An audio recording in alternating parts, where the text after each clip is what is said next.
Praise అలాడ్. దేవుని పరిశుద్ధ నామానికి మహిమ కలుగునుగాక. చక్కటి అవకాశాన్ని దయచేసిన పరిశుద్ధాత్మ దేవుడికి నిండు కృతజ్ఞతాస్తుతులు చెల్లించుకుంటున్నాను. ఈ సమయంలో పరిశుద్ధ గ్రంథంలో నుండి ఒక లేఖనాన్ని మనం చూసుకుందాం. యోహాను స్వార్త 17వ అధ్యాయము 5వ వచనాన్ని మనం గమనించినట్లయితే, యోహాను స్వార్త 15వ అధ్యాయము 5వ వచనాన్ని గమనించినట్లయితే, ద్రాక్షవల్లిని నేను, తీగలు మీరు. ఎవడు నా యందు నిలిచి ఉండునో, నేను ఎవని యందు నిలిచి ఉండునో వాడు బహుగా ఫలించును. నాకు వేరుగా ఉండి మీరేమీ చేయలేరు. ఈ యొక్క వాక్యాన్ని మనము గమనించినట్లయితే పరిశుద్ధాత్మ దేవుడు మాట్లాడుతూ వస్తూ ఉంటున్నాడు. ద్రాక్షవల్లిని నేను, తీగలు మీరు. ఎవరు నా యందు ఫలిస్తారో వారు బహుగా ఫలిస్తారు. తీగ ఎవరితో అంటుకట్టి ఫలించబడి ఉంటుందో వారు బహుగా ఫలిస్తారు అని దేవుని వాక్యము స్పష్టముగా ఈ యొక్క సమయంలో నీతో నాతో మాట్లాడుతూ ఉంటున్నారు. కాబట్టి దేవాతి దేవుడు మాట్లాడుతూ వస్తూ ఉంటున్నాడు. ద్రాక్షవల్లి చేత పోలుస్తూ వచ్చారు. ద్రాక్షవల్లిలను మనం చూసినట్లయితే అవి తీగలుగా పారుతూ వాటిని అంటు కట్టుకొని ఉన్న ప్రతిదీ కూడా ఫలించబడుతూ ఉంటుంది అని కూడా మనము చూస్తూ ఉంటాం. ప్లస్ మనం అక్కడక్కడ ప్రాంతాల్లో కూడా గమనించినట్లయితే ఏదైతే దానితో అంటుకట్టబడి ఉంటుందో అది కూడా అభివృద్ధి చెంది ఫలించి విస్తరించినట్టుగా మనము చూస్తూ ఉంటాం. కాబట్టి దేవుడు దానితో పోలుస్తూ మాట్లాడారు. ద్రాక్షవల్లిని నేను, యేసుక్రీస్తు వారు ద్రాక్షవల్లి తీగ చేత పోల్చబడినట్టుగా మనం చూస్తూ ఉంటాం. కాబట్టి ద్రాక్షవల్లిని నేను అంటున్నాడు. తీగలు ఎవరు? మీరందరూ కూడా తీగలు. మీరు ఎవరైతే నాతో అంటు కట్టుకొని ఉంటారో, నాతో సహవాసము కలిగి జీవిస్తారో, నాతో ప్రార్థన పరుల వల్ల ఎవరైతే ఉంటారో వారు విస్తరింప చేస్తారు, ఫలించబడతారు అని దేవుడి విధముగా మాట్లాడుతూ ఉపమాన రీతిలో చెప్తూ ఉంటున్నట్టుగా గమనించవచ్చండి. కాబట్టి ద్రాక్షవల్లిని నేను, తీగలు మీరు.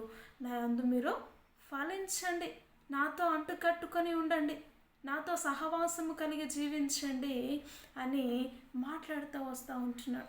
కింది వచనాన్ని మనం చూసినట్లయితే, గమనించినట్లయితే, ఇదిగో నాకు వేరుగా ఉండి మీరేమీ చేయలేరు.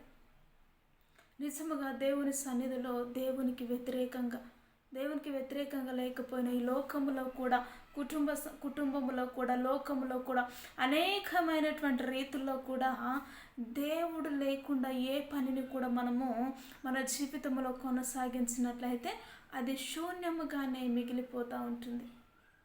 యేసుక్రీస్తు వారు దేవుడు లేకుండా ఈ లోకంలో మనము ఏది సాధించలేమండి. నేను లేకుండా మీరు ఏది చేయలేరు, నేను లేకుండా మీరు ఏ కార్యములు కూడా జరిగించలేరు అని స్పష్టంగా మాట్లాడుతూ వస్తూ ఉంటున్నాడు.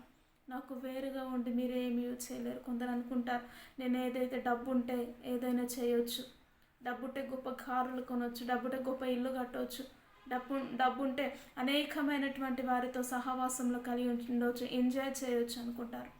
కానీ కానే కాదండి. డబ్బులంతా ఒక పక్కన పెడితే దేవుడు లేనిది కూడా నువ్వు ఏ రోజు కూడా ఎంత ఉన్నప్పటికీ కూడా ఒక కార్యమును కూడా నీ జీవితంలో చేయలేవు. కాబట్టి ఇక్కడ స్పష్టంగా మాట్లాడుతూ ఉంటున్నాడు. నాకు వేరుగా ఉండి, నాకు వ్యతిరేకంగా ఉండి మీరు మీ జీవితంలో ఏది కొని తెచ్చుకోలేరు, ఏది సాధించను లేరు అని కూడా మాట్లాడుతూ వస్తూ ఉంటున్నాడు. నిజంగా ప్రియ సహోదరి సహోదరుల, నేటి దినము వరకు దేవుడికి వేరుగా ఉండి అది చేస్తాను, ఇది చేస్తాను, ఏదైనా చేయగలను అనే సామర్థ్యత నీలో ఉందేమో, కానీ అది కరెక్ట్ అయినటువంటి మార్గము కానే కాదు. దేవుని సన్నిధిలో దేవుని అంటుకట్టుకొని జీవించినప్పుడు దేవుడు నీ జీవితంలో అద్భుతమైనటువంటి కార్యములను చేయడానికి ఆయన సమర్థవంతుడు, ఆయన మనకు సరిపోయిన దేవుడు కనుక ఆ దేవుణ్ణి ఈ సమయంలో మనం ప్రార్థన చేసినట్లయితే ఆయన సమస్తమును దయచేయగలిగిన దేవుడు. ప్రతి ఒక్కరు ఏకీభవించినట్లయితే ప్రార్థన చేసుకుందాం. మహోన్నతుడా, జీవము కలిగిన తండ్రి, నీకు వందనాలు. నిజముగా ద్రాక్షవల్లిని నేను, తీగలు మీరు. నాతో అంటుకట్టి ఫలించుడి అంటున్నావు. నాకు వేరుగా ఉండి మీరు ఏది చేయలేరు అంటున్నావు ప్రభా.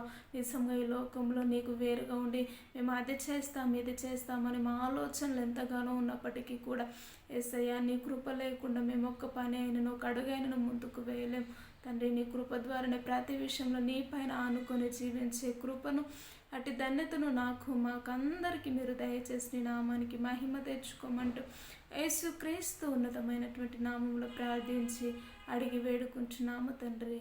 Amen amen. ప్రైజ్ అలాడ్ అందరికీ.